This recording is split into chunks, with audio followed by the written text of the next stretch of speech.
ছাত্রীদের সুবিধার্থে পড়াশোনা আরও সহজ করতে নতুন উদ্যোগ। শাহপুর গার্লস হাই স্কুলে চালু হলো স্মার্ট ক্লাস। 118 নম্বর ওয়ার্ডের তৃণমূল কাউন্সিলরের উদ্যোগে মঙ্গলবার থেকে শুরু হলো বিশেষ পদ্ধতিতে ছাত্রীদের পঠন পাঠন। মঙ্গলবার স্মার্ট ক্লাস চালু উপলক্ষে উপস্থিত ছিলেন বেহালা পূর্বের তৃণমূল বিধায়ক রত্না চট্টোপাধ্যায়, মেয়র পরিষদ ও তৃণমূল কাউন্সিলর তারক সিংহ, 117 নম্বর ওয়ার্ডের কাউন্সিলর অমিত সিংহ, প্রাথমিক শিক্ষা পর্ষদের চেয়ারম্যান কার্তিক মান্না।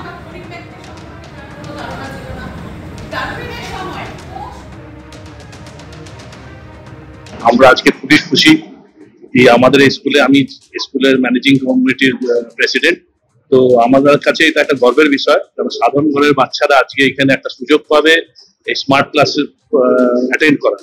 স্মার্ট ক্লাসের মাধ্যমে তারা অনেক কিছু শিখতে পারবে, আর যে শিক্ষাটা পাবে তারা, সেই মেমোরিটা তারা এই দেখার মাধ্যমে তারা নিজেদের মেমোরিতে রিটেন করতে হবে। তো এই জিনিসটা সাধারণ ঘর অবধি পৌঁছে দেওয়া এটা খুব জরুরি ছিল, তাই আমরা আজকে প্রচেষ্টা করেছি এবং আমার বাবার উদ্যোগে এটা করতে পেরেছি। তাই সাফল্যটা আমাদের সকলের, সবার স্কুলের বাচ্চারা যাতে ভবিষ্যৎ উজ্জ্বল হোক, এটা আমরা তাদের কামনা করি।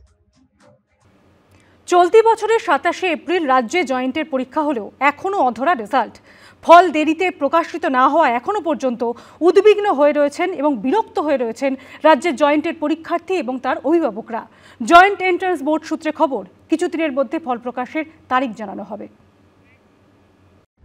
সর্বভারতীয় প্রবেশিকা জেইই মেন্স এমনকি জেইই অ্যাডভান্সের ফল প্রকাশিত হয়েছে, কিন্তু রাজ্য জয়েন্ট পরীক্ষার ফল কবে প্রকাশিত হবে তার কোনো সদুত্তর মিলছে না।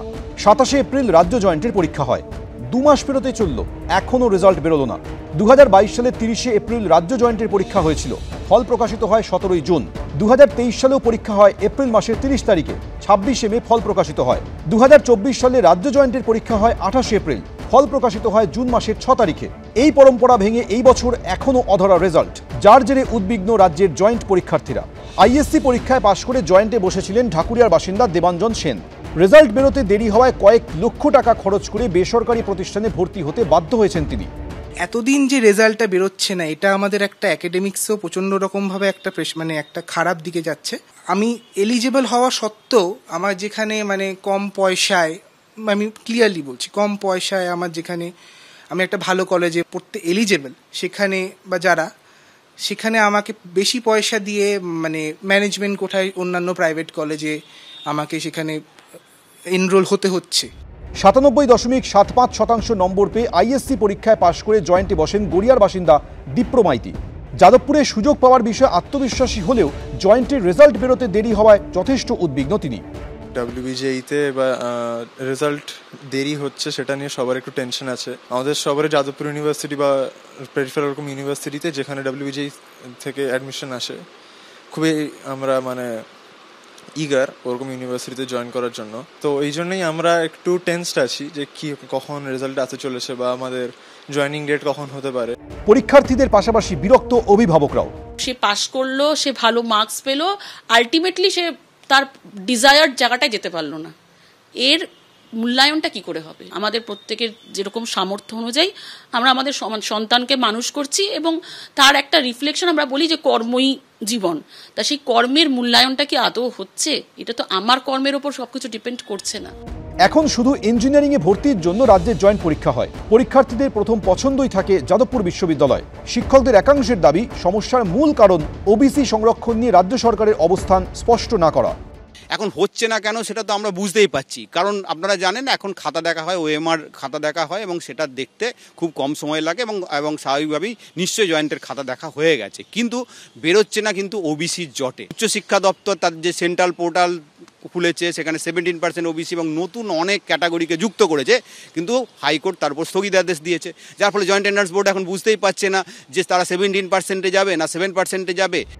রাজ্য সরকারের নতুন ওবিসি বিজ্ঞপ্তিতে অন্তর্বর্তী স্থগিতাদেশ দিয়েছে কলকাতা হাইকোর্ট। তারপর থেকেই রাজ্য জয়েন্টের ওবিসির মেধা তালিকা নিয়ে অনিশ্চয়তা তৈরি হয়েছে, কিন্তু আইনজীবীরা স্পষ্টই বলছেন এমনটা তো হওয়ার কোনো কারণই নেই, কারণ কলকাতা হাইকোর্টের মঙ্গলবারের নির্দেশনামায় স্পষ্টই উল্লেখ করা হয়েছে 2010 সালের আগে যে 66টি জনগোষ্ঠী তালিকায় ছিল তাদের ক্ষেত্রে আদালত কোনো হস্তক্ষেপ করেনি। 2010 সালের আগের তালিকা অনুযায়ী এই 66টি জনগোষ্ঠীকে ওবিসি হিসেবে বিবেচনা করে নিয়োগ বা ভর্তি প্রক্রিয়া চালাতে কোনো বাধা নেই। কলকাতা পুরসভার সাব অ্যাসিস্ট্যান্ট ইঞ্জিনিয়ার পদে নিয়োগ সংক্রান্ত একটি মামলায় কলকাতা হাইকোর্টের বিচারপতি কৌশিক চন্দ্র বলেন, কোনো নিয়োগ, কোনো ভর্তি অযথা বন্ধ রাখার প্রয়োজন নেই। ডিভিশন বেঞ্চ তার নির্দেশে স্পষ্ট করে বলেছে যে 66টি সম্প্রদায়কে নিয়ে এবং 7% সংরক্ষণ নীতি মেনে কাজ করুন। এই প্রেক্ষিতে ওবিসি মামলার আইনজীবীরা প্রশ্ন তুলছেন, এরপরও রাজ্য সরকার অবস্থান স্পষ্ট করছে না কেন? কেন ছাত্রছাত্রীদের দুশ্চিন্তা এবং অনিশ্চয়তার মুখে ঠেলে দেওয়া হচ্ছে? জয়েন্ট এন্ট্রেন্সের যে ফলাফল, সেটা 2000 আগের যে 2010 সালের আগে যে রোস্টার, 2001 সালের যে রোস্টার, সেইটা মেনে 66টা কমিউনিটি যে ওবিসি ছিল, 7% রিজার্ভেশন ওবিসিদের জন্য ছিল, সেইটা মেনে এখন বর্তমানে রিক্রুটমেন্ট চলতেই পারে বা অ্যাডমিশন প্রক্রিয়াও চলতে পারে, তাতে কোনো অসুবিধা নেই এবং বাধাও নেই। কিছুদিনের মধ্যে রাজ্য জয়েন্ট এন্ট্রান্সের ফল প্রকাশের তারিখ জানানো হবে বলে বোর্ড সূত্রে খবর। কৃষ্ণেন্দু অধিকারী ও সৌভিক মজুমদার, এবিপি আনন্দ।